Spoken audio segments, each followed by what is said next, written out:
안녕하세요, 박셰프입니다. 어떤 분들은 주택을 구입하는 것도 아니고 1, 2년 거주할 렌트를 구하는데 무엇이 이렇게 복잡하냐고 말씀하십니다. 한편으로는 갑과 을의 관계 때문이라고 말씀하시기도 하십니다. 물론 일리가 있는 말입니다. 하지만 과연 갑과 을의 관계가 집주인과 임차인의 관계를 가장 잘 대변한다고 말할 수 있을까요? 오늘은 렌트의 거래 과정을 살펴봄으로써 집주인과 임차인의 이해관계가 보다 나아졌으면 합니다. 일단 주택은 구입하기가 까다로워서 그렇지 구입을 하고 나면 본인의 소유이기 때문에 다른 사람과의 관계 때문에 문제가 발생하는 일은 없습니다.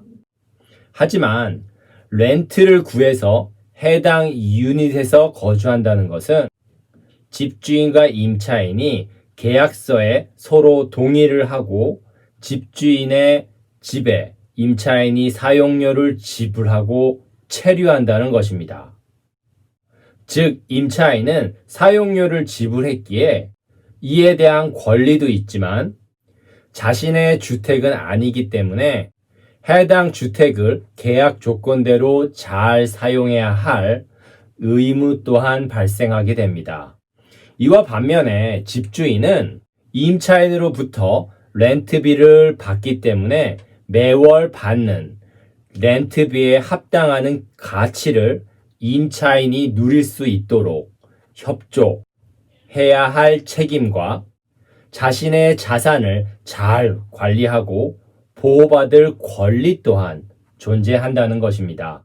그리고 집주인과 임차인의 모든 권리와 의무 이전에 한 사람의 주거 문제는 의식주의 한 축을 이루는 중요한 기본권이기 때문에 생존권에 대한 보장이라는 조금은 원천적인 개념도 적용됩니다. 이런 이유에서 렌트 거래의 가장 큰 축인 집주인과 임차인의 거래에서 중개인과 함께 어떻게 관계가 형성되는지 알면 보다 효과적인 거래는 물론 집주인과 임차인의 관계 개선에도 분명 도움이 될 거라고 생각됩니다.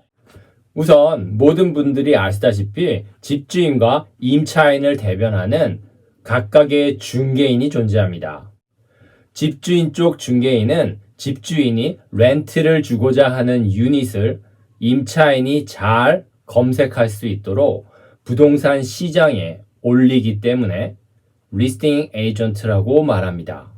반면에 임차인 쪽 중개인은 임차인이 원하는 매물을 부동산 시장에서 찾아 실제로 구입해서 시장의 매물 리스트에서 내리게 됨으로써 바잉 에이전트라고 합니다. 실제로는 사고 파는 것이 아니라 리스하는 것이기 때문에 리싱이라고도 하지만 관련 서류를 접하시다 보면 buying, selling이라는 단어들이 자주 적혀 있는 모습을 보게 됩니다.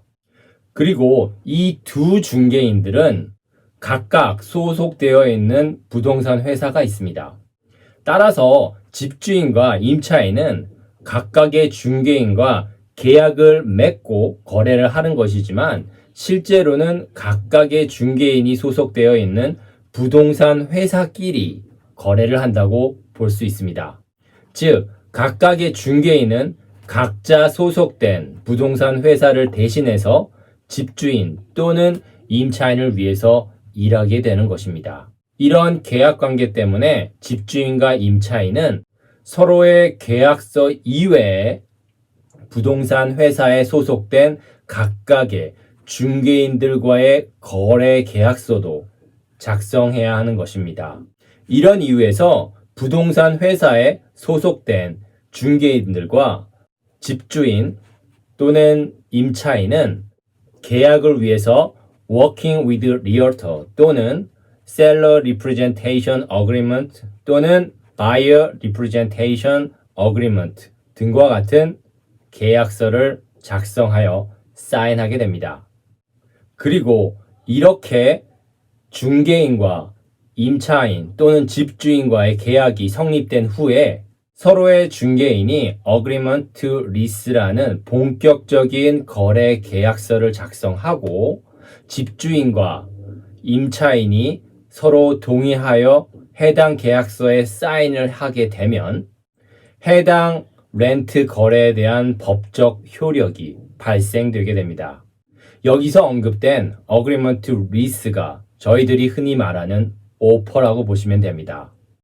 다시 한번 정리드리면 한 개의 렌트 계약에는 엄밀하게 3개의 계약이 존재합니다. 하나는 집주인이나 임차인의 거래를 대신해줄 중개인과의 계약이고 또 다른 하나는 중개인이 소속되어 있는 부동산 회사와의 계약입니다.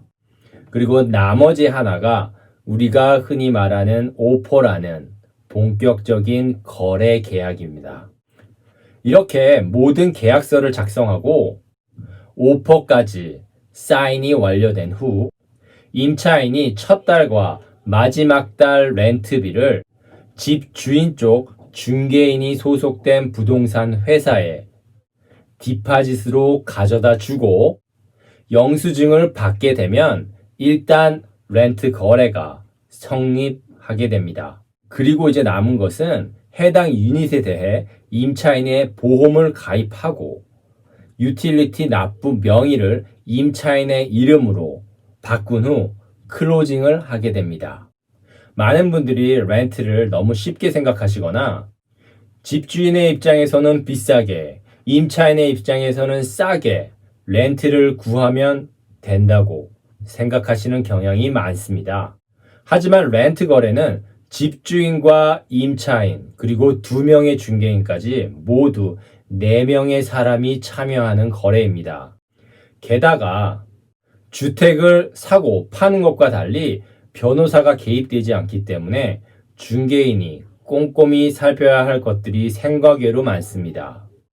실제로 이런 이유에서 많은 중개인들이 시간은 많이 소요되는데 수익은 얼마 되지 않는다고 말하거나 어떤 중개인 분들은 수익보다 고객 서비스 차원에서 하는 거래라고 말하기도 합니다. 중개인들의 입장은 둘째치고라도 이 영상을 통해서 렌트 거래에 참여하는 집주인과 임차인의 관계가 보다 원활해졌으면 하는 바람입니다. 영상이 도움이 되셨다면 좋아요, 구독 부탁드립니다. 지금까지 박 셰프였습니다. 감사합니다.